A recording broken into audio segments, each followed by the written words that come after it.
Bonjour à tous et toutes. Je suis Laurence Kwak, la secrétaire générale du Forum global de l'économie sociale, qui est un réseau des collectivités territoriales et des organisations et des réseaux de l'économie sociale solidaire qui travaillent en partenariat à travers des coopérations et collaborations multilatérales et aussi à travers des différents pays. Je vous remercie d'abord aux membres de GICEF, les amis, les partenaires, aussi les amoureux de l'économie sociale solidaire qui nous joignent aujourd'hui pour ce premier webinaire de GICEF.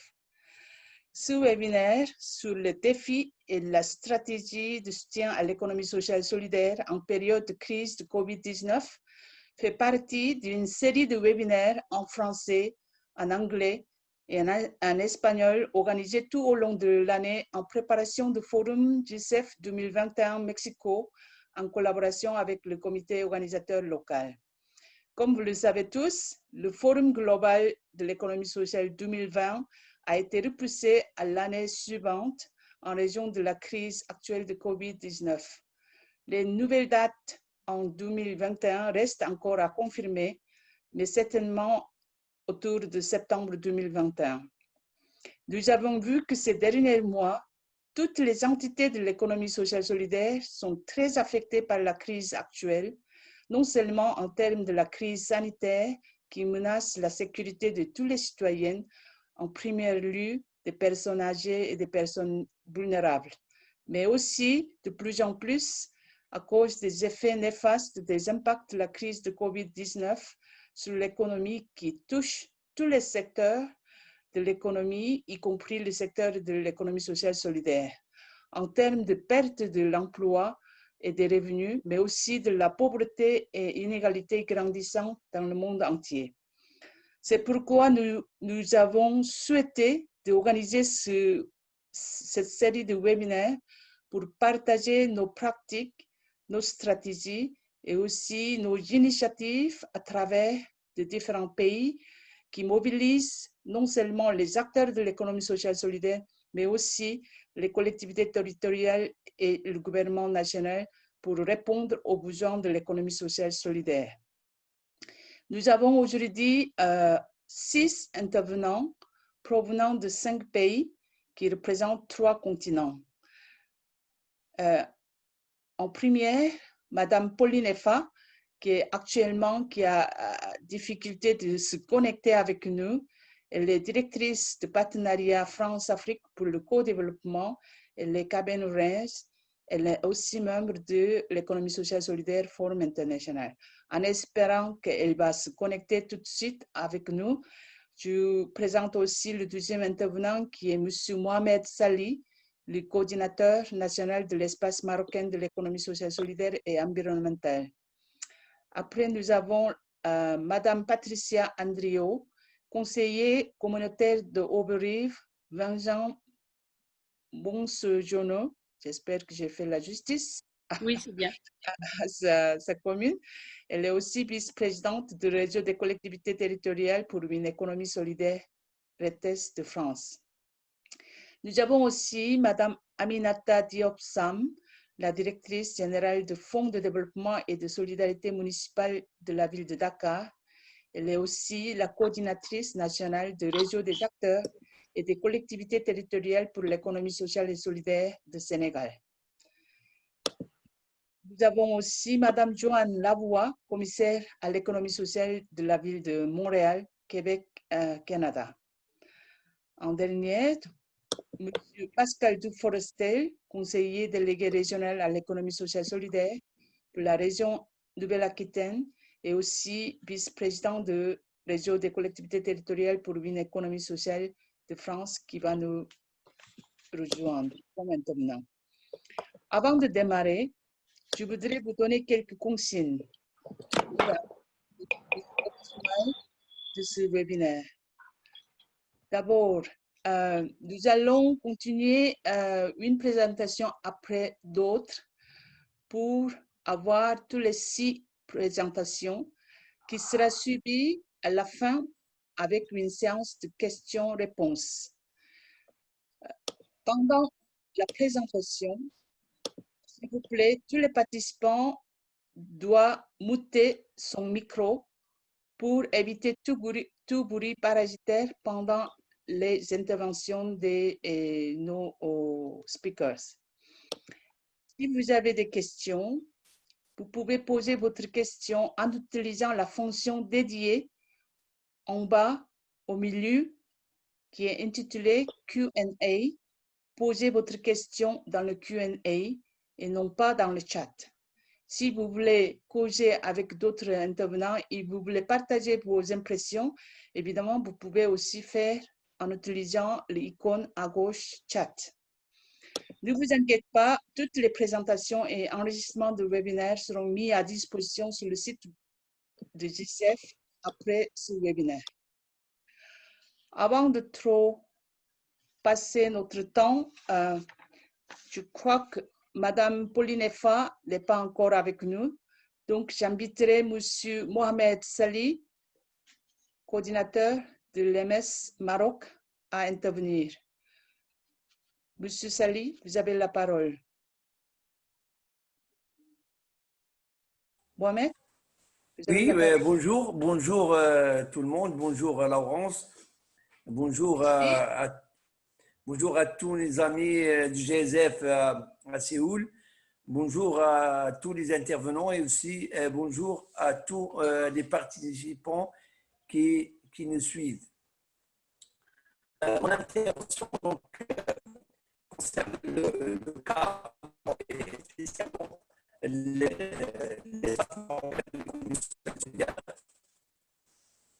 une association qui a été créée fin 2016 par des acteurs des cadres qui ont travaillé plus de 20 ans dans l'économie sociale et solidaire. Donc, ils ont travaillé dans un ancien réseau. Donc, la plupart sont des fondateurs d'un ancien réseau qui ont donc une expérience de plus de 20 ans. L'espace marocain de l'économie sociale et solidaire a été créé en fin 2016 par un parterre de cadres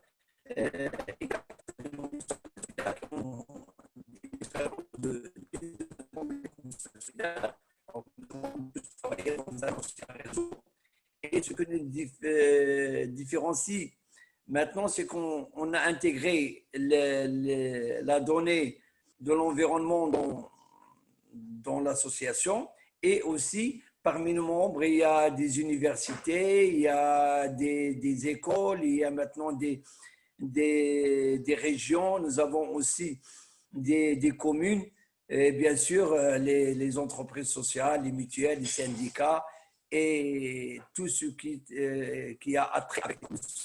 Nous sommes actifs pour 12 régions du Maroc, donc un espace régional. Le deux défis. Donc, le premier défi, bien sûr,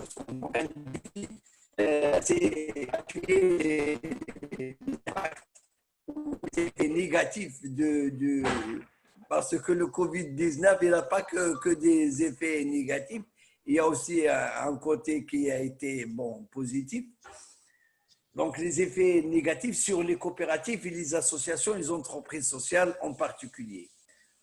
Pourquoi? Nous allons dire pourquoi. Parce que la plupart, donc maintenant, ils avaient des charges, ils avaient des loyers, ils avaient beaucoup de choses à payer. Maintenant, il se trouve, les associations sont fermées. Bien sûr, les coopératives, les locaux donc, sont fermés et les charges, aucun ne paie pas les charges. Donc ça, c'est le premier défi. Le deuxième défi, c'est les maintenir, ces organisations en attendant, bien sûr, de préparer l'après-Covid, donc le post-Covid. Donc, on est en train de voir comment le préparer. Pourquoi tout ça? Parce que le gouvernement marocain il a pris beaucoup d'initiatives concernant les parties de l'économie, même pour l'économie, disons, non formelle. Et malheureusement, il y avait un grand oubli, c'est qu'on a oublié les organismes de l'économie sociale et solidaire, en particulier les coopératives et aussi les associations qui sont trouvées. Donc, comme c'est écrit sur ma présentation, il y a plus de 500 000, 63 000 adhérents dans l'économie, dans les coopératives. Et la plupart de ces familles se trouvent en chômage technique. La plupart peuvent pas donc revenir parce qu'ils ne peuvent pas payer 3 mois maintenant de loyer. Et aussi, il y a des coopératives, des associations qui ont aussi maintenant des salariés, donc ils ne peuvent pas augmenter les payer vu que la plupart des projets sont à l'arrêt. Et nous, ce qu'on a pu faire en tant qu'organisme, c'est proposer des initiatives. Donc, la première activité, c'est la sensibilisation et information autour du Covid-19. On utilise donc Zoom, on utilise d'autres applications. Donc, c'est la première fois que le son n'arrive pas. Peut-être bon. Donc, pour la troisième activité, c'est qu'on a essayé, donc on est en train, donc c'est en cours, donc conception d'une plateforme multimédia pour promouvoir la vente et les produits. C'est une plateforme qu'on a travaillé avec l'ADS, donc c'est l'agence de développement social, et on est en train elle est sous construction. Donc, on espère qu'elle sera prête d'ici la fin du mois et aussi, vu que la sur les outils du digital, mais la plupart avaient des téléphones et travaillaient sur le WhatsApp. Donc, on a créé des groupes WhatsApp, des groupes thématiques avec maintenant pour l'agriculture, les coopératives, chaque thème, on lui a créé un groupe WhatsApp et sur ce groupe, il est géré un expert de l'EMS, donc c'est lui le gérant, donc il y a tout, il y a des formations. Donc, aussi, on a fait le lancement de l'opération solidaire avec les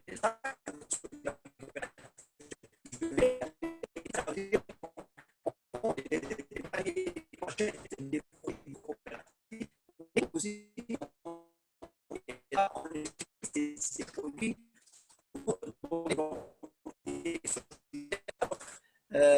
gens qui en ont besoin, des gens dans des situations vulnérables, mais ces produits sont achetés directement chez les coopératives. Et aussi, puisqu'on reste à la maison, on a essayé de faire des refaire et aussi de mettre à jour des diagnostics territoriaux de toutes les régions, donc par Internet, bien sûr, en attendant de les compléter par des diagnostics sur le terrain aussi.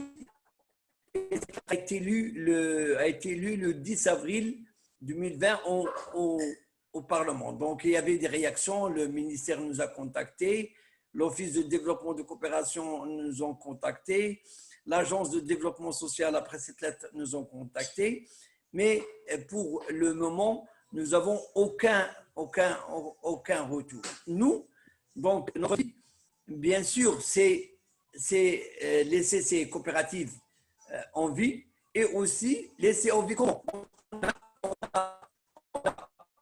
aux coopératives de travailler maintenant une économie familiale. Donc, les coopératives, ils travaillent chez elles, donc ils produisent, chaque femme produit chez elle, elle est aidée par sa famille, mais ce problème-là, donc on a besoin de matériel, de logistique, aussi de la promotion de produits.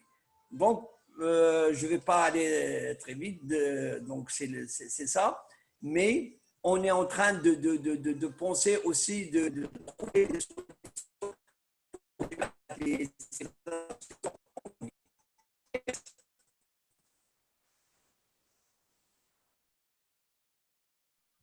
Bon, merci beaucoup, Monsieur Mohamed Salih.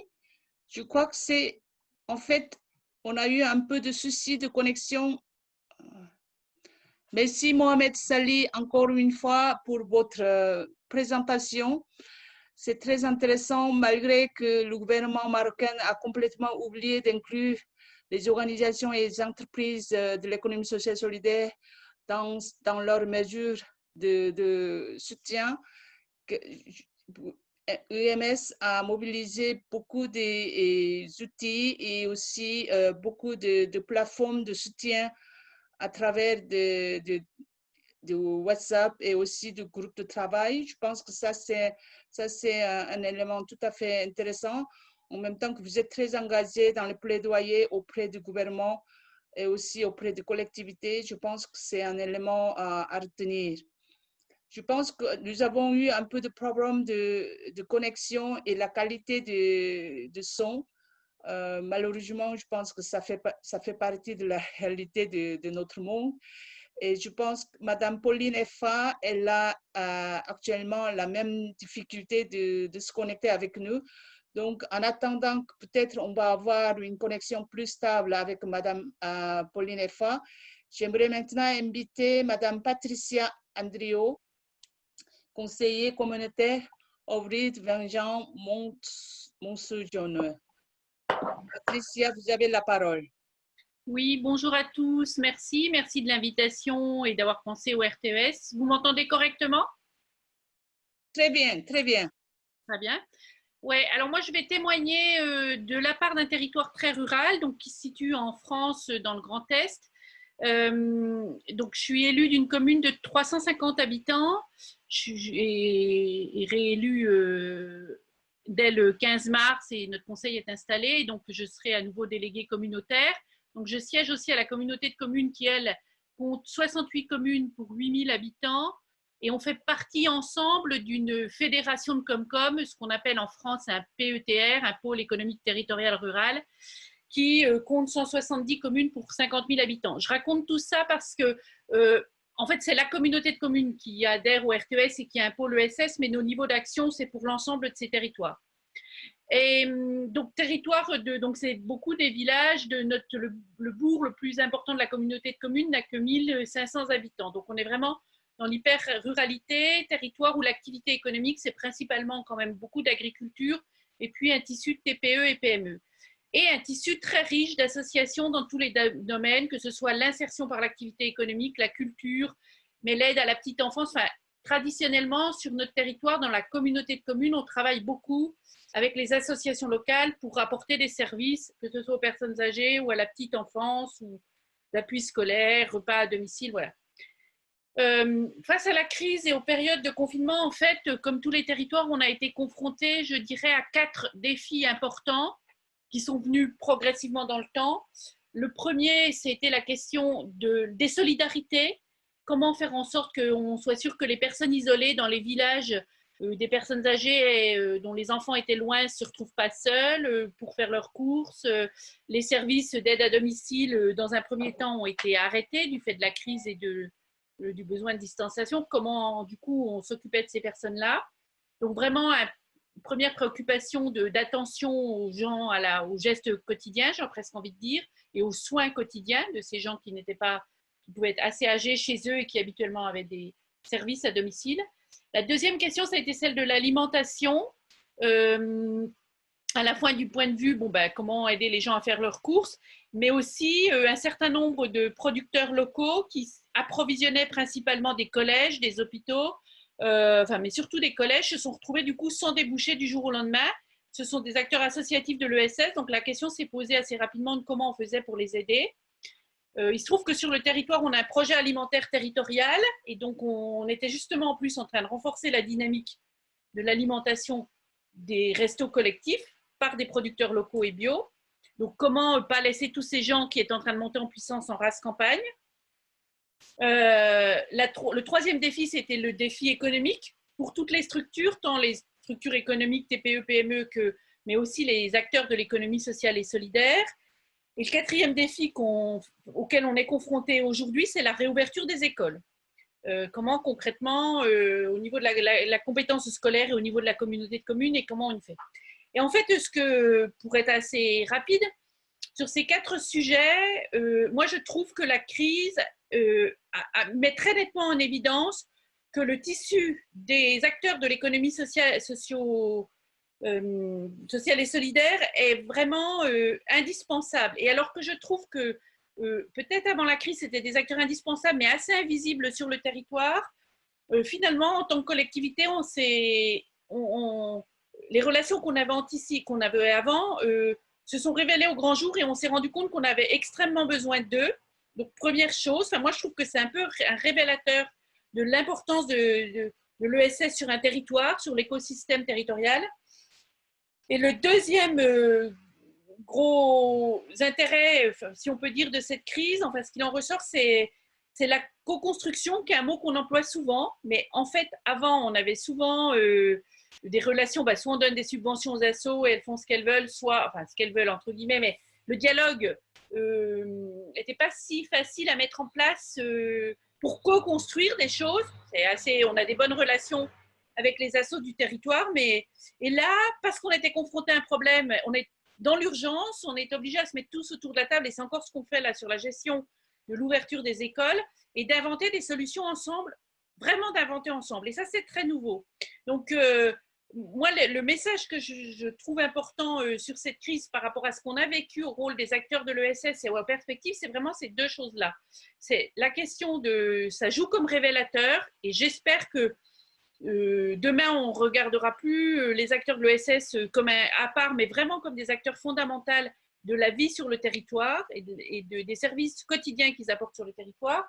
Et deuxièmement, ça change aussi nos relations entre communautés de communes. Je vais prendre 2 ou 3 exemples juste pour illustrer mon propos. Sur la question des solidarités du quotidien, on a un acteur important en France qui s'appelle l'ADMR, l'Association de services en milieu rural, qui aujourd'hui faisait le portage de repas à domicile, le ménage chez les personnes âgées, voilà. Et qui, pendant 1 semaine ou 10 jours à l'annonce du confinement, n'était pas très au fait sur aucune des règles. Qu'est-ce qu'ils pouvaient encore faire, qu'est-ce qu'ils ne pouvaient pas encore faire, quelles étaient les personnes qu'il fallait absolument accompagner, quelles étaient celles que peut-être fallait distancer socialement, soit parce qu'elles étaient à risque, soit parce que peut-être leurs besoins étaient moins importants. Donc, il y avait ça qui était face à eux. Ils n'étaient pas devenus plus au clair sur les règles de chômage partiel pour leurs salariés. Enfin, donc, la structure en question était dans cette situation d'énorme inconnu. Comment on est encore en capacité de rendre notre service? Et nous, en tant que collectivité, on était en situation de se dire qu'est-ce qu'on a comme outil pour prendre en charge les personnes les plus vulnérables et les plus isolées sur le territoire. Voilà. Et sur ce sujet-là, il a fallu quelques jours, mais on s'est mis en lien quand même assez rapidement. C'est une structure qui, jusqu'à présent, n'avait pas de subvention pour cette mission via la collectivité, mais on se connaît bien, on avait quand même quelques relations ensemble. Bon, mais assez naturellement, on a pu se mettre ensemble autour de la table pour, en fait, clarifier, prendre choses point par point et décider ensemble qu'est-ce qu'on fait et qu'est-ce qu'on ne fait pas.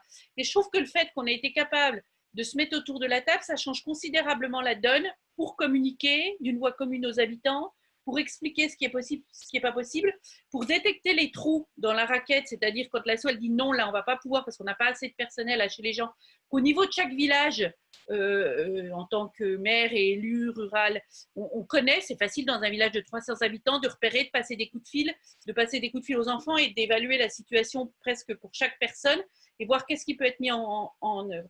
Donc, il y a eu cette relation qui s'est installée.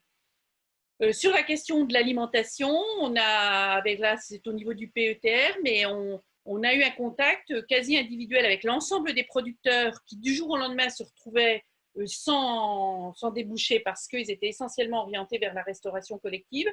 On a donc mis en place des systèmes pas pris en charge financièrement, mais logistiquement par la communauté de communes et par le PETR pour proposer des outils aux habitants pour qu'ils puissent aller s'approvisionner. C'est chez producteurs qui se retrouvaient avec de la marchandise dont ils n'avaient pas les débouchés. Voilà, donc là aussi on a mis en place des solutions. Il y a une cellule économique qui s'est mise en place pour faire intermédiaire, parce qu'en France, les pouvoirs publics ont quand même relativement bien réagi par rapport au déploiement d'aide économique d'urgence pour les entreprises. Mais la grosse question, c'est celle de la diffusion de l'information. Comment on fait en sorte que l'information atteigne chaque individu, chaque entreprise qui a droit à des choses, sachant qu'entre les annonces faites à la radio ou à la télé et puis la situation réelle, il y a un vrai delta. Et donc, ce niveau intermédiaire a joué ce rôle de transmetteur d'informations et de détecteur aussi de gens qui étaient passés à travers les mailles de la raquette. Donc, je trouve que l'échelle d'information et le rôle local a été très important. Et enfin, sur les écoles, où aujourd'hui on est confronté à la réouverture des écoles, mais il y a toute la question de l'alimentation, des repas, il y a de la garderie autour dans les temps périscolaires. Et puis, aujourd'hui, on met en place en France un dispositif de 2S2C, donc culture, sport, pour que justement, quand les écoles ne peuvent réouvrir qu'avec moitié des élèves pour répondre aux enjeux de distanciation physique, là, à partir de la semaine prochaine, on y travaille en ce moment même à mettre en place un système de garderie, mais de garderie éducative avec les associations d'éducation sociale et solidaire du territoire qui ont des offres culturelles, des offres d'accompagnement, d'animation territoriale. Voilà. Donc, tout ça, c'est pour donner des exemples de concrètement à l'échelle d'un territoire rural, comment on s'est organisé. Et franchement, c'est bien parce qu'il y a eu un travail, la condition de cette amélioration des services, ça a vraiment été cette capacité, parce qu'on avait un écosystème territorial avec des acteurs associatifs et de l'ESS sur le territoire, et parce qu'on s'est mis autour de la table pour discuter. Et on a eu des couacs aussi, là j'ai plutôt parlé des choses qui ont bien marché, et tous les couacs, c'est quand on n'a pas assez discuté en amont. Donc voilà, moi, le message que je trouve important en tant que témoignage sur les acteurs de l'ESS. Et du coup, j'espère quand même que tout ça, comme je le disais, va nous faire regarder autrement tout cet écosystème et du coup le soutenir aussi différemment, plus dans le temps. Reconnaître que c'est un vrai, que tous ces acteurs, ce sont pas juste, que ce sont des vrais piliers de la vie et des services et donc de l'économie du territoire. Merci beaucoup, Madame Patricia Andrio. C'est très intéressant. Je pense qu'en ce temps de la crise de COVID-19, on attend la plupart des cas à vraiment des nouvelles plutôt inquiétantes et très, très difficiles par rapport des enjeux et aussi des défis des organisations de l'économie sociale solidaire. Et beaucoup des collectivités territoriales sont submergées un peu par les besoins et aussi par la nécessité des organisations et des entreprises de l'économie sociale solidaire. Je pense que à cause de ce qu'elle a dit, à cause de déjà un écosystème bien développé entre les acteurs de l'économie sociale solidaire et les collectivités territoriales en zone rurale, je pense que c'est ce qui a été partagé en termes des aspects positifs et de proximité pour lancer une nouvelle dynamique de solidarité aussi, de communication. Je pense que c'est un élément très intéressant. Je pense qu'on reviendra un peu là-dessus plus tard. Maintenant, j'aimerais inviter Madame Aminata Diop-Sam, qui est la directrice générale de FODEM de la ville de Dakar. Elle va partager un peu aussi les enjeux, mais aussi la stratégie de la ville de Dakar pour mieux accompagner les acteurs et les organisations de l'économie sociale solidaire. Madame Aminata Diop-Sam, vous avez la parole. Bonjour, merci Laurence. C'est un plaisir de vous retrouver l'ensemble de l'équipe de l'UNICEF. Et je me réjouis également de cet partage. Je voudrais, au nom de Madame maire de la ville de Dakar, Madame Samb, du parti municipal, vous remercier de votre présentation. Je suis Madame Samb Aminata Diop, je suis la directrice générale du Fonds de développement et de solidarité municipale en Afrique FODEM. Je suis également la coordonnatrice nationale du réseau des acteurs et des collectivités solidaires. Je reviens un peu sur la genèse du FODEM. Le Fonds de développement a été créé en 2004 à l'origine de la structure municipale de Dakar, mais rebaptisé en 2010 Fonds de développement et de solidarité municipale pour être en phase avec nos orientations stratégiques relativement au financement des acteurs de l'économie sociale et solidaire.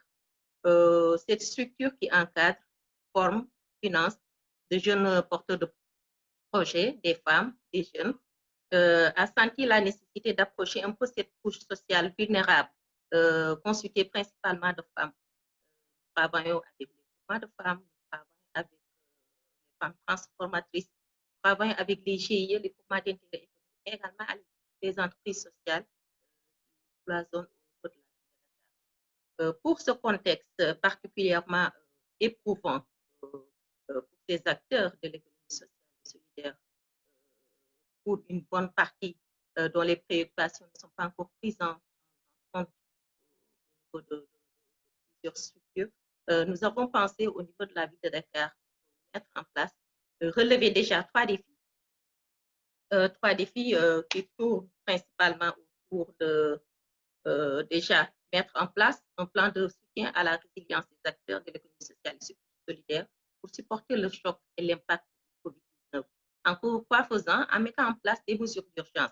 Dès le début de la pandémie, en mars 2020, au niveau de la ville de Dakar, nous avons senti la nécessité de prendre des mesures d'urgence avec la direction de l'action sociale et sanitaire de la ville de Dakar. Je reviendrai là-dessus. Mais également, nous avons pensé mettre en place des mesures de relance pour structurer un peu les acteurs de l'économie sociale et solidaire de la ville de Dakar à travers le plan de relance post-COVID-19. J'y reviendrai également. Mais aussi inciter les entreprises sociales à développer des biens et services adaptés à renforcer la confiance. Et je voudrais là-dessus préciser que beaucoup d'acteurs de l'économie sociale et solidaire ont fermé boutique au niveau de la ville de Dakar, principalement au niveau de la Cour des entreprises, qui est le principal incubateur d'entreprises développé par la ville de Dakar. Nous avons pensé, nous avons demandé aux acteurs de l'économie sociale et aux entrepreneurs sociaux, effectivement, de repenser un peu leur modèle économique, de se réinventer, comme on a l'habitude de dire, également d'adapter leur offre à cette pandémie. Deuxième défi, c'est de définir un cadre juridique. Pourquoi le cadre juridique? Parce que les entreprises de l'économie sociale et solidaire, heureusement qu'au Sénégal, nous avons la chance d'avoir pris en charge au niveau national donc cette question de l'économie sociale et solidaire. On l'a pris en charge très tôt avec l'institutionnalisation et la création de ministères dédiés aux acteurs de l'économie sociale et solidaire depuis 2012. Et cette structure, le ministère de l'économie sociale et le ministère de la microfinance, est en train de voter la lettre sectorielle. Et autour de cette lettre sectorielle, où tous les acteurs convergent, tous les acteurs de l'économie sociale et solidaire, tous les acteurs du secteur de la microfinance convergent pour définir véritablement les orientations majeures qui encadrent. On a également pensé à élaborer et à mettre en place le plan de développement local de l'économie sociale et solidaire au niveau de la ville de Dakar. Et là, je reviendrai également, c'est en relation avec le réseau des acteurs des collectivités territoriales sociales et solidaires. Travaillons sur une offre, travaillons sur une étude avec l'Union des Nations Unies pour le développement social. Et cette offre est en train de ratisser large au niveau de la ville de Dakar pour recueillir l'ensemble des préoccupations des acteurs de l'économie sociale et solidaire de la ville de Dakar. Le défi troisième défi auquel les acteurs de l'économie sociale et solidaire sont confrontés, c'est de faciliter l'accès au marché public aux ressources financières.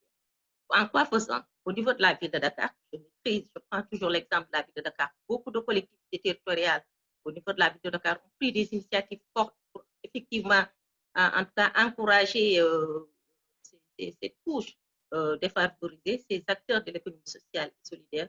Beaucoup d'initiatives majeures ont été prises au niveau de ces collectivités. Au niveau de la ville de Dakar, principalement, des initiatives fortes ont été développées. Je reviendrai. Donc, le troisième défi, c'est l'accès direct à la commande publique des entreprises sociales.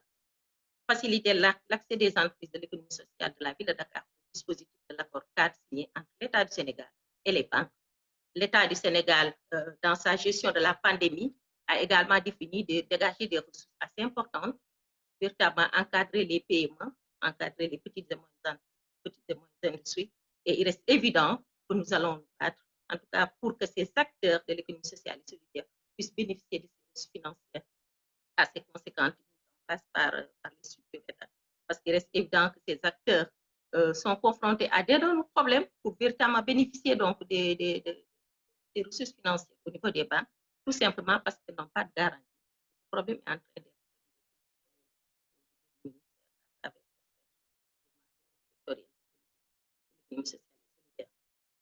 Nous revenons un peu sur les initiatives.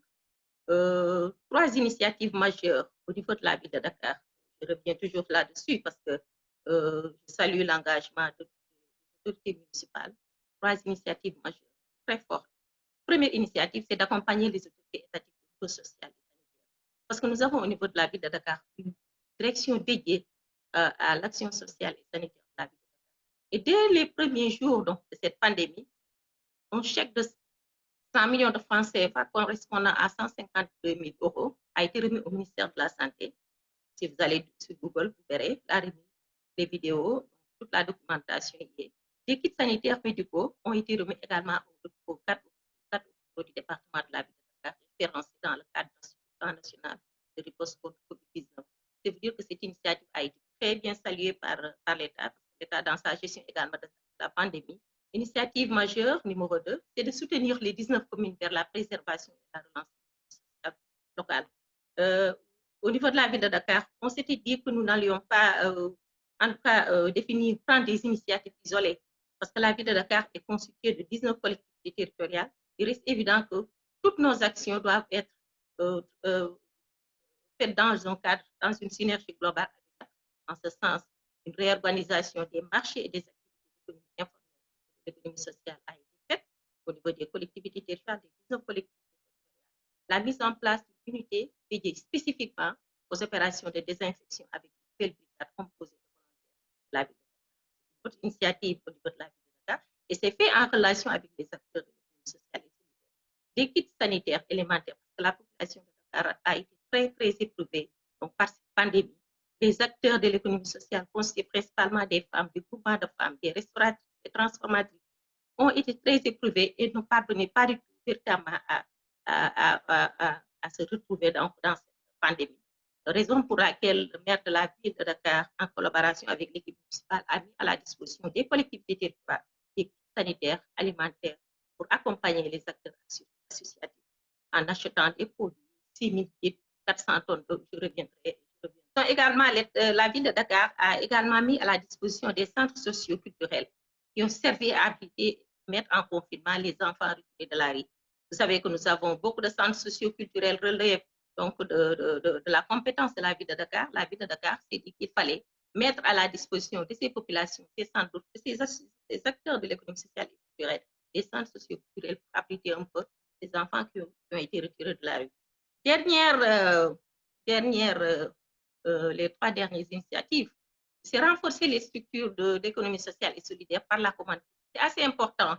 Pourquoi? Parce qu'au niveau dès les premiers jours de cette pandémie, le cadre légal a été aménagé pour permettre aux autorités locales véritablement de pouvoir prendre des mesures d'urgence et de l'adapter au contexte du Covid.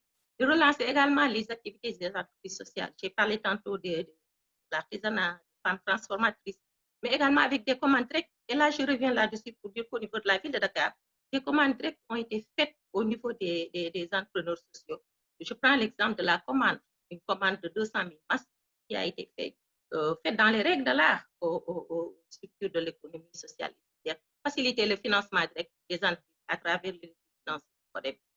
2 dernières initiatives, Laurence. Les stratégies globales, 6 stratégies que je vais résumer en 2 minutes. Temps 1, c'est définir avec l'équipe municipale un budget assez conséquent pour appuyer l'État dans sa volonté de sécurisation des élèves, parce que les élèves reprennent les cours le 2 juin. Donc, il reste évident que l'État doit être accompagné. En cela, la ville de Dakar s'est engagée aux côtés de l'État, notamment à mettre en place des masques, des gels hydroalcooliques, tout un lot d'accessoires. On peut appuyer les élèves dans la reprise des cours, rééchelonner la durée de remboursement, parce que les entreprises ont été assez éprouvées au niveau du FODEM, que je connais bien, que je maîtrise. Et nous avons dit, avec notre levier financier, que nous allons rééchelonner la durée de remboursement et leur permettre véritablement de s'adapter à ce contexte. Et également, pareil pour les entrepreneurs de la pauvre entreprise, la CPM, pour nous entrepreneurs.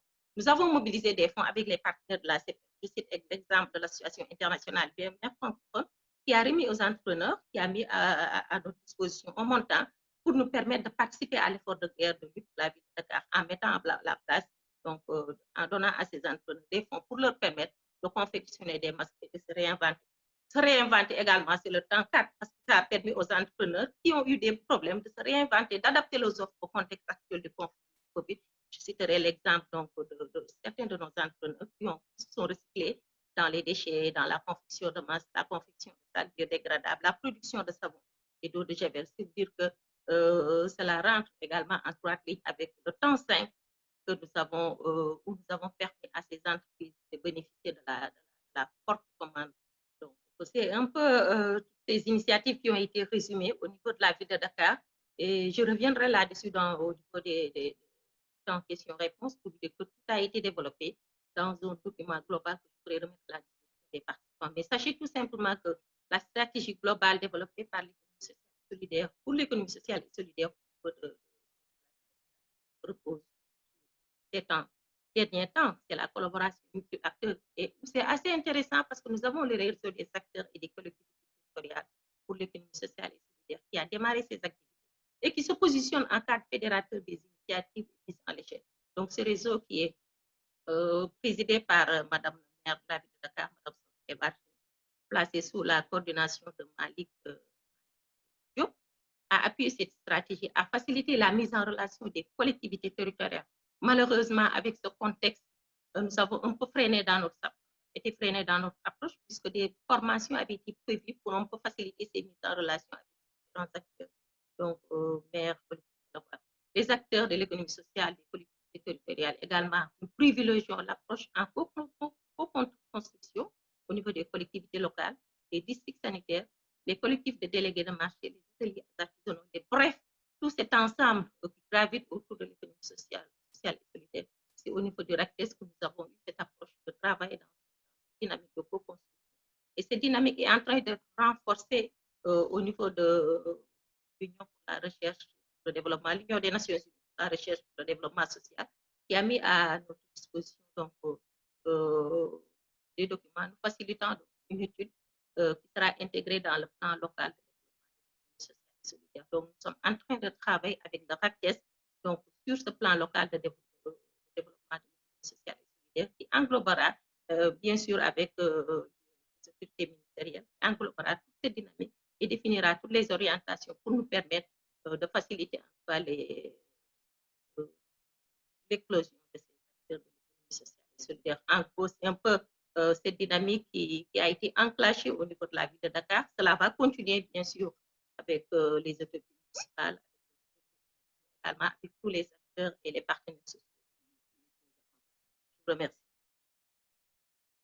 Merci beaucoup, Madame Sam. Je pense que c'était un très bon témoignage de la ville de Dakar, à la fois en utilisant la bonne communication entre le gouvernement national et le gouvernement local, en mobilisant aussi 19 communes pour préserver vraiment la force productrice des organisations de l'économie sociale solidaire, aussi en utilisant la stratégie comme commandement public anticipé et simplifié pour venir en aide aux organisations et aux entreprises de l'économie sociale solidaire. Je pense que ce sont des stratégies qu'on peut vraiment partager avec des autres collectivités territoriales.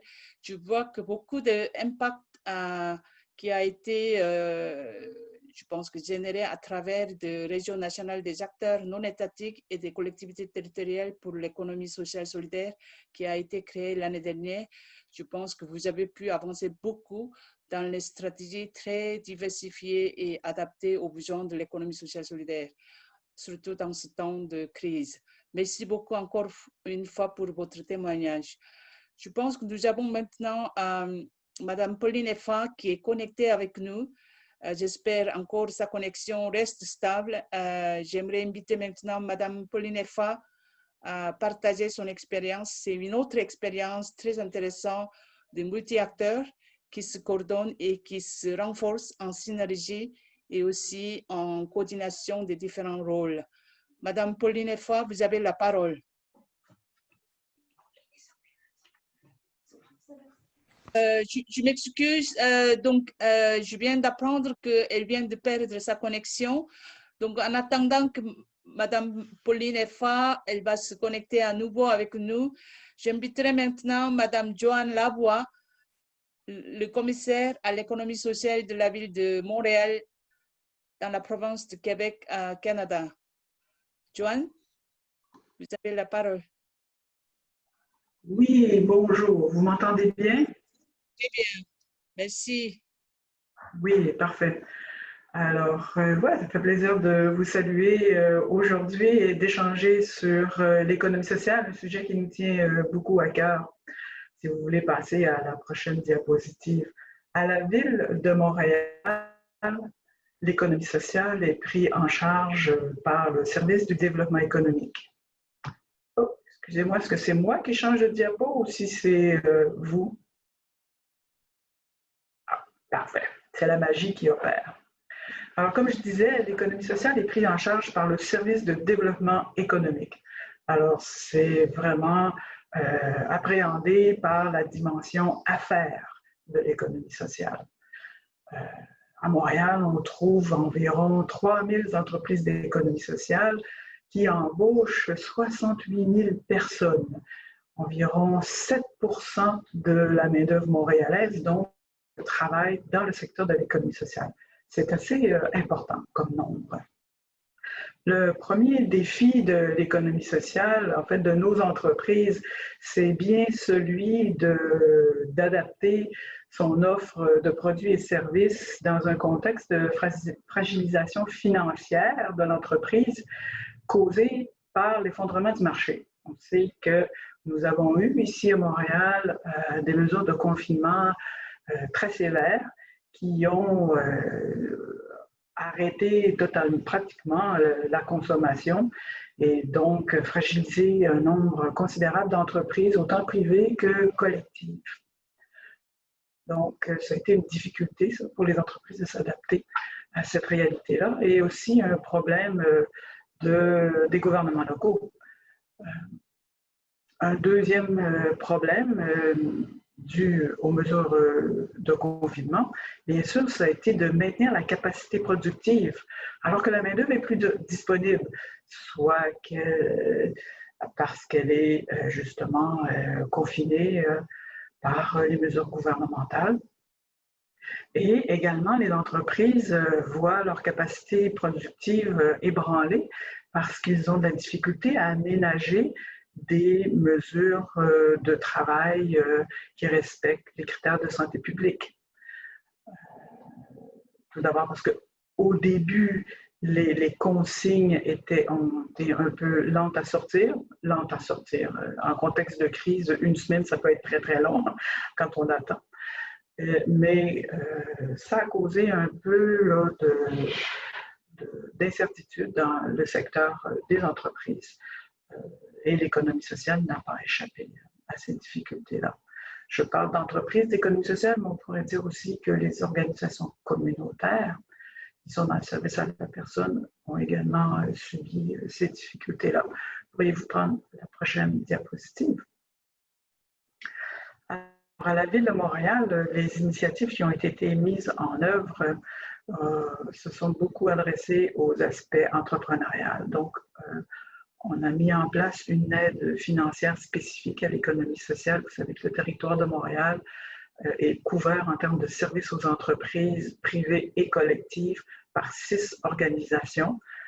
Et ces 6 organisations locales font du service aux entreprises et gèrent aussi un fonds d'aide à l'entreprise d'économie sociale. Généralement, ce sont des subventions qui peuvent atteindre 50 000 $ par projet. Ce soutien financier s'adresse au prédémarrage, au démarrage, à la croissance des entreprises et aussi aux entreprises en consolidation. Donc, nous avons mis en place une petite mesure qui réduit la mise de fonds obligatoire pour les projets qui sont en consolidation, en pleine crise causée par la COVID-19. Une réduction de 20% à 10% de mise de fonds dans le cadre de ce fonds-là. Nous espérons, dans d'autres mesures, pouvoir élargir cette pratique de réduction de mise de fonds au prédémarrage, démarrage et croissance d'entreprise. On a aussi soutenu des projets de soutien psychologique aux dirigeants et employés. C'est que les premières semaines les mesures d'urgence ont été très ébranlantes pour tout le monde, les citoyens, les travailleurs, les dirigeants. C'était un phénomène, une période choc pour tout le monde, et j'imagine chez vous aussi.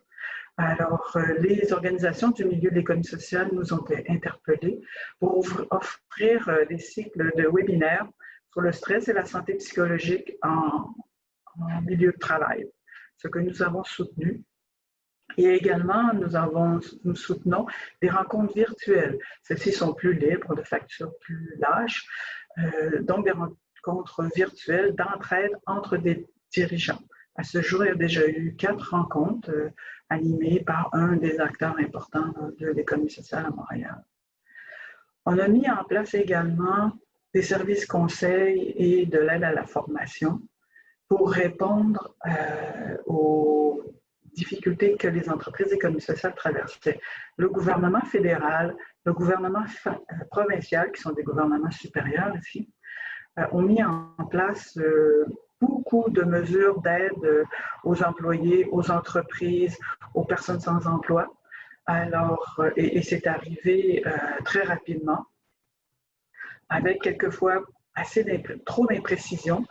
Alors, les entreprises d'économie sociale avaient beaucoup de difficultés à comprendre quel modèle était le plus performant pour leurs problèmes d'entreprise.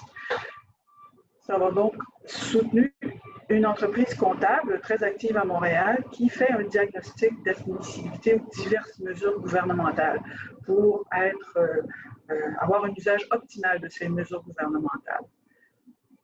Une autre entreprise, elle, offre des conseils juridiques, la comptabilité, finance, accompagnement stratégique, repositionnement d'entreprise, du soutien aux technologies de l'information. Vous savez, on est pratiquement tous passés en mode de télétravail. Comment est-ce qu'on assure la sécurité numérique des données de son entreprise? Et aussi en termes de relations publiques, de communication, comment est-ce qu'on répond aux besoins de communication à l'interne à l'entreprise, comment on informe les employés, mais comment également on informe auprès des grands publics. En fait, finalement, on a mis en place tout un cycle de formation en gestion des ressources humaines et en implantation de mesures sanitaires en emploi. Comment est-ce qu'on reconfigure son plan de travail, son plan de production, quand on doit respecter des mesures de distanciation de 2 mètres entre les individus. Il ne s'agit pas juste du plan de travail, mais également l'usage de la cafétéria. Comment est-ce qu'on répond à toutes ces complexités-là? Prochaine diapositive, s'il vous plaît. Alors, à la Ville de Montréal, bien sûr, nous avons mis en place plusieurs mesures pour l'entreprise privée, mais vous avez vu plusieurs mesures également pour l'économie sociale. La mairesse de Montréal a mis sur pied un comité de relance économique à laquelle est invitée l'économie sociale. Nous sommes très heureux de cette présence-là. Dans ce comité de relance économique, nous avons plusieurs financiers, des grandes banques canadiennes qui sont présentes à Montréal, mais nous avons aussi le Mouvement des Jardins, qui est la 6e grande banque canadienne, qui est une coopérative québécoise. Il y a plus de 40 000 membres, il y a plus de 8 millions de membres dans cette coopérative-là et plus de 40 000 employés dans la grandeur du Québec, bien sûr, pas à Montréal. Et nous sommes heureux de voir qu'elle est présente au sein du comité de relance économique de la Ville de Montréal. Il y a d'autres acteurs aussi de l'économie privée, comme la Chambre de commerce de Montréal métropolitain, l'Aéroport de Montréal, l'Association de tourisme Montréal, qui fait beaucoup de promotion de Montréal à l'étranger pour attirer les touristes à Montréal. Le tourisme est une industrie importante dans chacun de nos pays, nous le savons tous. Et donc, ce grand comité de relance économique chapeauté par la mairesse de Montréal veut déposer un plan de relance court terme à très, très brève échéance. Nous avons aussi mis sur pied, au sein du service du développement économique, un groupe de travail sur l'économie sociale. Alors, c'est un lieu d'information, d'échange, de coordination. Sont présents des entreprises, des regroupements d'économie sociale, des financiers, des fondations publiques et bien sûr les organismes accompagnateurs de l'économie sociale. Alors avec eux, nous avons pu créer un premier projet de mesure dont je vous parlais tout à l'heure et nous allons continuer de travailler justement pour ce fameux plan de relance économique de la Ville de Montréal. Actuellement, ce plan de relance économique a été divisé en 3 grandes phases, court terme, moyen terme et long terme. Donc nous sommes présentement dans la phase court terme, en cours d'élaboration, et le groupe de travail en économie sociale contribue avec nous à cette rédaction-là. Les mesures à l'étude actuellement, pour poursuivre, nous souhaiterions les voir implantées dès septembre. Donc, tout l'été, nous allons finaliser ces mesures qui vont toucher beaucoup le financement, l'accompagnement des entreprises d'économie sociale et quelques chantiers mobilisateurs. Les chantiers mobilisateurs, nous avons proposé à notre direction du développement économique de cibler quelques thématiques et de mobiliser les acteurs dans ces champs d'action précis. On pense ici à la question de la sécurité alimentaire, qui est un enjeu très important à Montréal et dans lequel l'économie sociale est déjà très présente par différentes organisations. On pense aussi à la question de la mobilité. La Ville de Montréal est très engagée dans cette question de la mobilité, le déplacement des citoyens. L'économie sociale commence à pénétrer cet enjeu-là. Et un troisième qui malheureusement m'échappe, mais on reviendra peut-être plus tard dans les échanges. Désolée, je n'ai pas pris les bonnes notes. Merci beaucoup, Joanne. Merci. Je pense que c'est aussi une très belle expérience de l'écosystème québécois, avec vraiment un arsenal des organisations et institutions de finances sociales, mais aussi la ville avec ensemble de secteurs de l'économie sociale solidaire qui répond en amont aux besoins et aussi aux défis des entreprises et des organisations de l'économie sociale solidaire. Je pense que c'est une nouveauté pour moi, en tout cas, de voir que vous avez mis tout de suite un accompagnement physico-social pour gérer mieux le stress des entrepreneurs de l'économie sociale solidaire. Je pense que nous n'avons pas encore pensé, par exemple, en Corée sur ce plan. Je pense qu'il y a vraiment des expériences intéressantes à échanger, à partager. J'ai eu le message de la part de Madame Pauline Effa, qu'elle est connectée en ce moment. Donc, j'inviterai maintenant Madame Pauline Effa à prendre la parole. Pauline, vous êtes toujours connectée? Pauline Effa? Oui, Laurence, il semblerait qu'on l'ait perdu à nouveau. Voilà, malgré que nous vivons le quotidien à travers vraiment des connexions et des rencontres à distance par Internet, nous ne pouvons pas oublier justement cette inégalité existante d'accessibilité à des connexions comme ce qu'on est actuellement en train d'utiliser, ce outil de communication. En attendant que Pauline sera de nouveau connectée, j'inviterai maintenant M. Pascal Duforestel, conseiller délégué régional à l'économie sociale solidaire de la région Nouvelle-Aquitaine. En même temps, il est vice-président du réseau des collectivités territoriales pour une économie solidaire de France. Pascal, vous avez la parole. Merci beaucoup, Laurence. Je vais en effet faire une intervention en complément de celle que Patricia Andriot a fait tout à l'heure. Je suis censé être le pendant urbain du RTES, ce qui est tout à fait relatif en France, puisque je suis donc conseiller régional d'une région qui fait à peu près 6 millions d'habitants, qui est la Nouvelle-Aquitaine, dont une bonne partie en zone urbaine et métropolitaine, Bordeaux, Pau, La Rochelle, Poitiers, Niort, où j'habite, Agen et plein d'autres villes, mais également une part en milieu rural. Je vais essayer de vous présenter la situation dans notre région. Je me suis permis de faire des PowerPoint un petit peu chargés qui vous permettent comme ça d'avoir tous les éléments précis et détaillés. Tout comme Patricia tout à l'heure, hein, on est dans une situation de crise complètement paradoxale. C'est d'un côté des acteurs qui, comme ils contribuent plus que les autres à l'intérêt général, ont souvent des trésoreries faibles, donc sont en situation dangereuse, je vais les détailler. Et puis, à côté de ça, pendant cette même crise, ils ont fait preuve d'une solidarité à toute épreuve dans différents réseaux. J'y reviendrai. Sur la situation, la part d'ombre, vous avez les chiffres tels qu'ils ont été remontés dans le cadre des discussions que nous avons, puisque j'y reviendrai, nous avons fait une cellule de crise avec la Chambre régionale de l'économie sociale et solidaire. Et donc voici le tableau de la situation. Vous voyez, il est préoccupant, hein, puisque en gros, entre 70 et 80% des structures de l'ESS ont été à l'arrêt pendant cette phase de confinement. Beaucoup d'associations ont notamment annulé leurs événements. Plus des 2/3 ont déposé des demandes de chômage partiel rendues possibles par les dispositifs de l'État.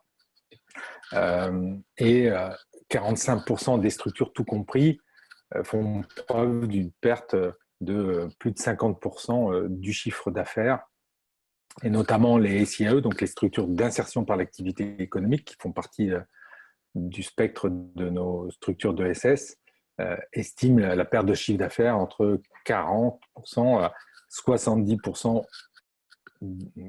au mois d'avril, qui était le mois complètement confiné, mars l'étant en gros à 50%. La majeure partie des besoins en trésorerie vont apparaître crescendo. C'est aussi pour ça que j'y reviendrai dans un dispositif qui ne sont pas que momentanés, mais qui s'inscrivent dans le temps, car la crise, même si, souhaitons-le, sur le plan sanitaire, se résout, sur le plan économique, va durer. Et notamment, on estime que pendant la période d'été et durant l'automne, dès lors que le chômage partiel va être progressivement supprimé, les besoins en trésorerie vont se faire jour de manière importante, puisque la moyenne de capacité en trésorerie est en gros de 3 mois. Donc, je vous laisse voir quelles sont les échéances qui vont être compliquées pour la plupart de ces structures. Toujours préoccupant, hein, puisque 70% des structures interrogées ont exprimé le fait qu'il y avait une mise en danger complète de leur activité, et 30% dans une immédiateté, donc dès à présent. Et puis, dernier point lié à cette analyse, les structures les plus impactées, ce sont souvent les plus petites, et en l'occurrence, les structures de moins de 10 salariés et qui ont moins de 5 ans d'existence, donc qui sont encore dans la phase de structuration. Je vais passer à la diapo suivante. Donc, face à cette situation, nous avons mis en œuvre, quand je dis nous, c'est collectivement dans le cadre d'une co-construction à laquelle nous sommes très, très attachés, un certain nombre de dispositifs d'urgence, notamment pour pouvoir agir sur cette question de trésorerie à court et moyen terme. Et donc, je ne vais pas les détailler parce que les dispositifs sont assez nombreux, mais vous voyez qu'ils répondent à différents types de besoins selon la nature, puisque l'économie sociale et solidaire recouvre des natures de structures très très différentes, qui vont des associations pour notre région, de petites associations sans salariés, voire avec 1 ou 2 ou plusieurs salariés, jusqu'à nos grandes mutuelles, l'équivalent de Desjardins au Québec, qui s'appelle la Maïf, la Massif et autres, donc les grandes mutuelles d'assurance. qui, elles, n'ont pas besoin d'argent public, bien entendu, mais pour vous montrer le spectre et la grande différence des acteurs. Et donc, on a essayé de mettre en place des dispositifs adaptés à chacune des sous-familles de l'économie sociale et solidaire. Ça va par un fonds de prêt spécifique ESS, donc qui est diligenté et abondé d'1 million d'euros par la région et 1 million par la Banque des Territoires, l'ancienne Caisse des dépôts et consignations, avec un système de prêt à taux zéro, dont vous voyez à la fois les plafonds et les durées. Donc là, je vous ai précisé à chaque fois les cibles, associations, structures de SS employeuses, avec un seuil maximum de 50 salariés. Voilà, ça c'est vraiment un dispositif très spécifique dans l'ensemble de nos fonds aux structures de l'ESS. Nous avons un autre fonds plus général, puisque à la manière de la collègue de Montréal, nous avons une vision, j'ai beaucoup défendu une vision intégrée de l'ESS dans le reste. Et là, en l'occurrence, le fonds de prêt de solidarité de proximité est un fonds qui s'adresse à tous les secteurs économiques, mais potentiellement aux acteurs de l'ESS. C'est un fonds qui est abondé à la fois par la région, par la Banque des Territoires également, mais également par les collectivités infra, c'est-à-dire en gros les intercommunalités ou les aires urbaines de notre territoire. Et donc là, on est également sur un dispositif de prêt. On va passer à la diapo suivante en remerciant l'excellent assistant qui officie. Et puis, à côté de ces logiques de prêt, on a aussi mis en place des dispositifs de subvention avec d'une part un fonds de soutien aux associations doté en gros de 5 millions d'euros qui permet des aides qui vont de 1 500 à 20 000 euros sur les associations employeuses de moins de 50 salariés dans les différents domaines d'activité, sachant que nous avons repéré que les plus touchés sont grosso modo le sport, la culture, le tourisme social, voilà, qui ont été fortement impactés. Et puis, un autre fonds de soutien aux entreprises, là aussi en subvention, de 10 000 à 100 000 euros, dans lequel on a arrêté un certain nombre de critères sectoriels pour toucher les secteurs d'activité les plus touchés, et qui est générique, mais également ouvert aux entreprises de l'ESS.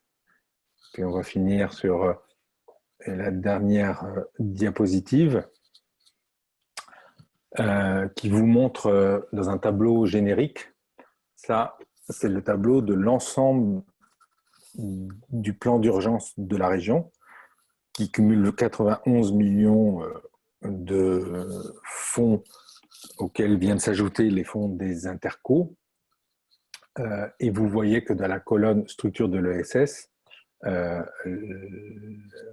nous cochons toutes les cases, donc l'ensemble des différents sous-parties de ce plan global sont ouvertes aux structures de l'ESS, ce qui a été un choix assez rare, malgré tout, mais qui doit préfigurer, nous l'espérons, de choix nationaux, car il paraît important qu'il y ait à la fois des fonds spécifiques adaptés aux spécificités de l'ESS, mais également une possibilité de s'inscrire en plein dans les dispositifs généraux. Toujours dans les éléments qui ont été mis en place, je vous évoquais une cellule de crise. Elle a été mise en place très tôt au mois de mars, à l'initiative de la Chambre régionale de l'économie sociale et solidaire. Elle regroupe toutes les têtes de réseau de l'ESS, mais également nous discutons avec les services de l'État pour répondre au plus près aux attentes qui remontent du terrain.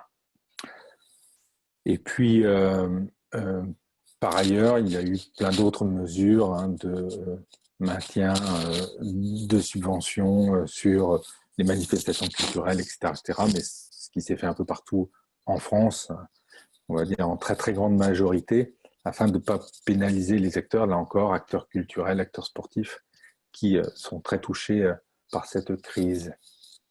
Et pour conclure, suite à l'élaboration de ces dispositifs, donc qui sont en cours et qui donnent lieu, qui vont donner lieu pas plus tard que vendredi à vote sur un certain nombre d'aides déjà instruites, relativement nombreuses, mais qui vont monter en puissance dans les mois qui viennent. Nous réfléchissons dès à présent à la manière d'intégrer pleinement l'ESS dans un plan de relance régional afin de capitaliser à la fois sur la solidarité qui s'est révélée, même parfois discrètement, mais sur les territoires pendant cette période, le fait que notamment beaucoup de garages solidaires qui ne travaillaient plus mettaient à disposition des soignants leurs véhicules, le fait que il y a eu des réseaux d'aide alimentaire très très forts qui se sont constitués autour des logiques associatives ou coopératives. Il y a eu des réseaux de fabrication de masques et de visières très très importants que nous venons d'aider pour le structurer autour d'une coopérative de tiers-lieux présente sur le territoire, etc., etc. Et on va faire en sorte que tout ça permette d'élaborer un plan de relance qui donne toute sa place aux acteurs de l'ESS dans la relance économique et dans la nécessaire relocalisation d'un certain nombre de secteurs d'activité qui étaient partis hors région ou en dehors du territoire national. Voilà, en quelques mots. Merci beaucoup, M. Pascal de Forestel. Je pense qu'il a fait vraiment une analyse assez exhaustive avec vraiment une proposition de la stratégie globale pour l'économie sociale solidaire. Je pense dans laquelle on se trouve tous des idées convergentes des uns des autres. On reviendra un peu sur ces questions, mais comme j'ai eu le message que Mme Pauline Effa est nouveau reconnectée avec nous, je ne vais pas la perdre. J'aimerais bien inviter Mme Pauline Effa pour lui donner la parole. Mme Pauline Effa, actuellement, elle est vraiment oui, en on espère que c'est bon. Voilà. Bravo, bienvenue Pauline. Vous avez la parole.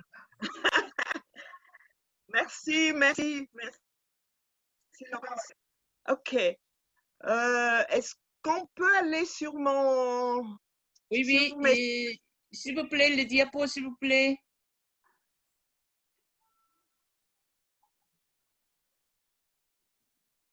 Est-ce qu'on peut positionner mes slides? Je ne les vois pas. Ah, tu ne vois pas l'écran? OK. Voilà, c'est bon. Oui. Vous m'entendez? Oui, très bien, très bien. On t'entend très bien, Pauline. Bon, écoutez, je pense que nous avons perdu. Nous sommes désolés, mais il me semble que nous avons perdu à nouveau la connexion avec Mme Pauline Effa.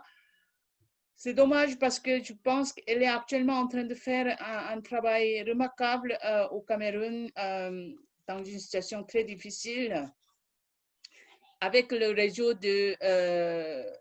national de l'économie sociale solidaire, l'ES, mais aussi avec le réseau national des collectivités territoriales, RAMSES, qui ont mis un écosystème de soutien à la fois à la population, mais aussi aux acteurs de l'économie sociale solidaire.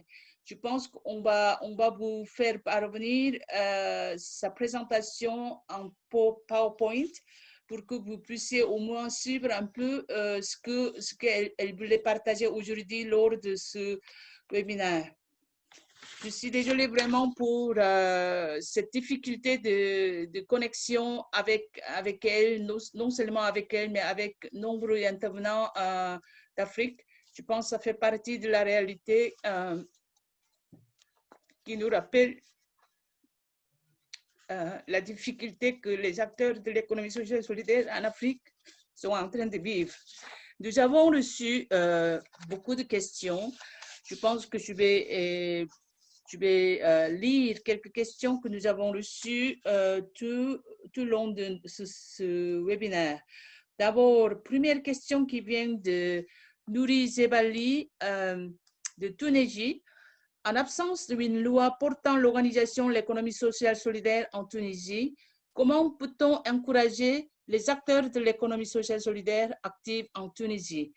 Je pense que nous avons beaucoup d'intervenants qui peuvent répondre à lui. À la fois, je pense que Patricia et Pascal de France, Joanne Lavoie de Montréal, mais aussi Mohamed Salih. Je pense que vous pouvez partager vos expériences avec lui. Il y a aussi une question directement adressée à Joanne Lavoie de la part de Julie Ripens, OECD. Bonjour, j'ai une question pour Joanne Lavoie. Dans les initiatives mises en œuvre concernant les mesures de services conseil et aide à la formation, la ville soutient-elle des acteurs en place pour qu'ils finissent ces services ou développe-t-elle ces services? Concrètement, comment cela se met-il en place? Merci. Joanne, est-ce que tu peux répondre à cette question de Julie Ripens? Mais oui, avec plaisir, avec plaisir. Alors ça, c'est un besoin qui émanait du milieu à travers notre comité de travail économie sociale. Et nous avons accepté de répondre à cette problématique-là. Nous avons procédé par entente de gré à gré avec un organisme chevronné sur le sujet, un comité sectoriel de main-d'œuvre spécialisé sur l'économie sociale. Et ils sont outillés d'ailleurs, outillés techniquement. Et ils nous ont donc déposé un projet de formation par webinaire, par coaching aussi. Il y a plus de 820 heures de coaching qui vont être données aux entreprises qui en feront la demande. Ce sont donc des webinaires sur différentes thématiques concernant la gestion des ressources humaines en contexte de pandémie, en contexte de confinement et aussi de restrictions budgétaires. C'est une offre qui est gratuite pour les entreprises d'économie sociale. On fonctionne par la notion de premier arrivé, premier servi. L'entreprise s'inscrit sur un formulaire qui est administré par la Ville de Montréal parce qu'on a trois types de services, vous avez vu, comptable ou services aux entreprises généraux, puis services de formation en ressources humaines. Et les gens s'inscrivent et nous faisons la distribution vers ce comité sectoriel de main-d'œuvre. Est-ce que c'est un programme qui va durer environ jusqu'au mois de décembre, qui va tout faire jusqu'au mois de décembre. J'espérais le voir se poursuivre, mais ça, on verra là, dans les plans de relance moyen terme, long terme. Voilà. Merci beaucoup, Joanne. Je pense de toute façon, la communication et l'échange peut continuer au-delà de ce webinaire. En tout cas, merci pour ta réponse. À la question de monsieur, je ne sais pas si monsieur ou madame Nouri Jebali de Tunisie, nous avons reçu une suggestion de monsieur Roderick Egal qui représente US Méditerranéenne. Il souhaite vous répondre. Roderick, vous pouvez prendre la parole. Je ne sais pas si je peux mettre ma caméra, c'est pas très grave. Bon, c'est pas très grave. Roderick Egal, oui, ISMED, Innovation et Économie Sociale en Méditerranée, on s'occupe de faire avancer la cause donc, sur la région Méditerranée, Nord qui est déjà bien fournie et Sud qui l'est moins. avec un focus particulier sur la Tunisie. Donc, par rapport à la question qui vous était posée, il est clair que la Tunisie est un pays où, depuis maintenant plusieurs années, on parle beaucoup d'économie sociale et solidaire, mais où, au niveau des politiques publiques, il ne se passe pas grand-chose. Pas de ministère, pas de stratégie, pas de loi. Elle est en ce moment en débat au Parlement tunisien. Ça n'empêche pas les acteurs et les actrices de l'ESS, heureusement, de s'être bougés depuis quelques années. Alors, ça se fait de façon, entre guillemets, un peu anarchique. Ça se fait sans aucun type, en général, de soutien, sauf celui de la coopération internationale, ce qui financièrement n'est pas neutre. Et c'est en fait du tâtonnement et de l'expérimentation au quotidien. Il y a quelques restes de mutuelles, pas très dynamiques. Il y a un mouvement coopératif qui a été, je dirais, très lourdement plombé par une approche historique dans les années 60 qui était celle de l'économie dirigée. Il faut réhabiliter le monde coopératif en Tunisie. Un bouillonnement associatif depuis le retour à l'accès à la démocratie. Donc voilà, il est possible, à la question posée, est-il possible de faire de l'ESS sans avoir une loi? Heureusement oui, c'est pas propre à la Tunisie d'ailleurs, en général les lois suivent les acteurs plutôt que l'inverse. Tout est, je dirais, dans la capacité d'une société civile à s'organiser pour faire démarrer des initiatives qui rentreront pas toujours dans les codes absolus de l'ESS telle qu'elle est formatée au niveau international, à supposer qu'elle le soit.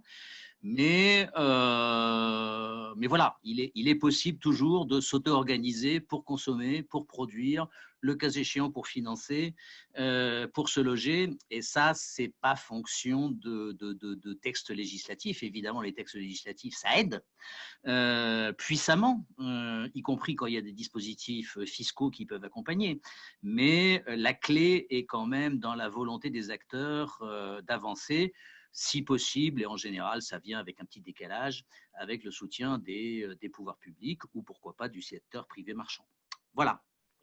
Merci beaucoup, Monsieur Egal. Je pense que j'ajouterais justement dans la volonté des acteurs de l'économie sociale solidaire, non seulement des acteurs civils de l'économie sociale solidaire, je pense que le rôle des collectivités territoriales peut être très important. Je pense que ce webinaire nous a montré aussi comment la collectivité territoriale qui travaille en partenariat avec les organisations de l'économie sociale solidaire peut vraiment apporter du soutien et des réponses adéquates aux organisations de l'économie sociale solidaire.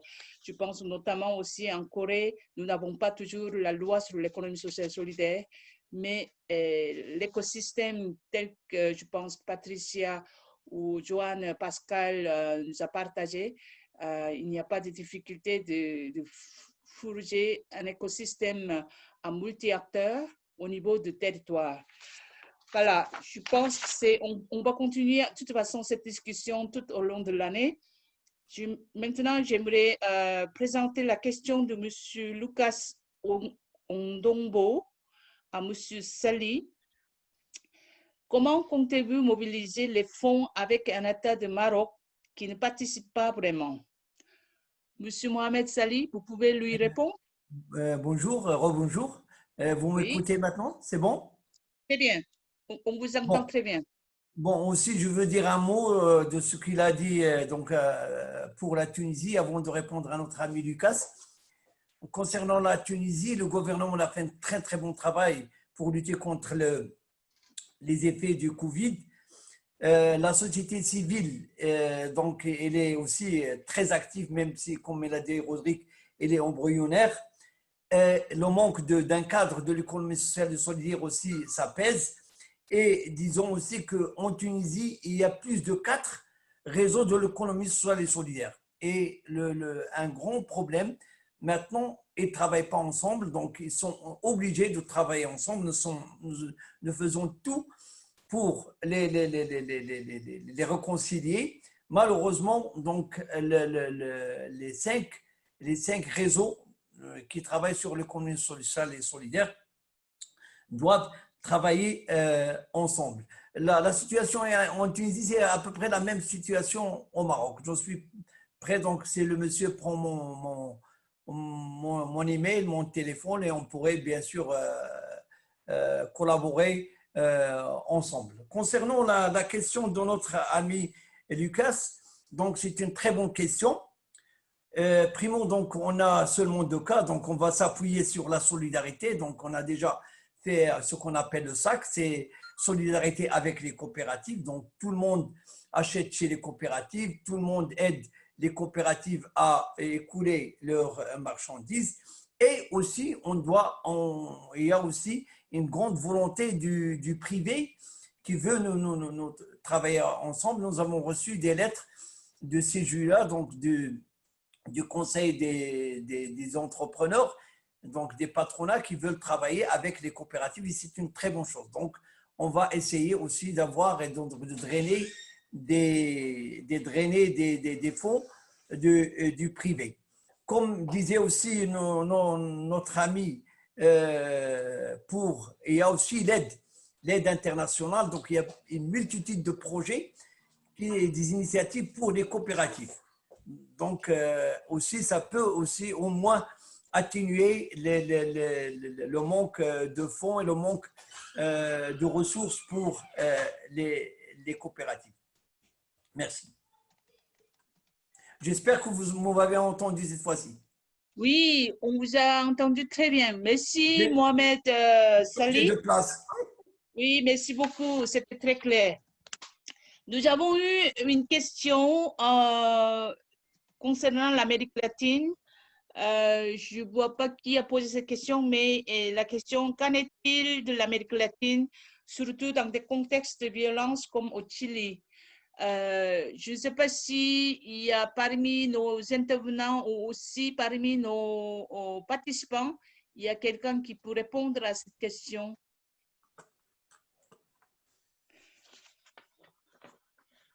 Sinon, j'inviterai la personne qui a posé cette question à nous rejoindre au prochain webinaire sur la situation en Amérique latine en espagnol qui va avoir lieu le 3 juin sur le même sujet. Et nous avons aussi des questions émanant de M. Joseph Anissé, from Cameroun, qui a posé la question: quel plan de développement pour relancer les reliefs après la crise COVID-19? Comment faire participer plus, j'imagine, les collectivités territoriales dans la réponse contre la crise COVID-19? Malheureusement, comme nous avons perdu la connexion avec Madame Pauline Effa, je ne sais pas si elle est connectée. S'il y a quelqu'un qui peut répondre à sa question parmi des participants. Pauline? Bon. Sinon, Pauline?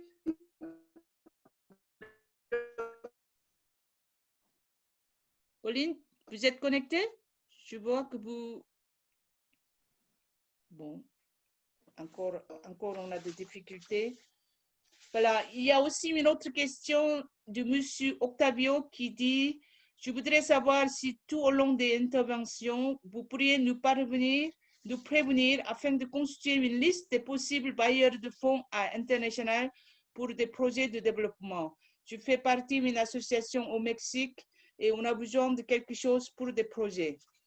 Je pense que sauf parmi des intervenants ou parmi des participants qui voudraient partager l'information, je pense que vous pouvez prendre la parole ou vous pouvez partager le site ou le link dans le chat.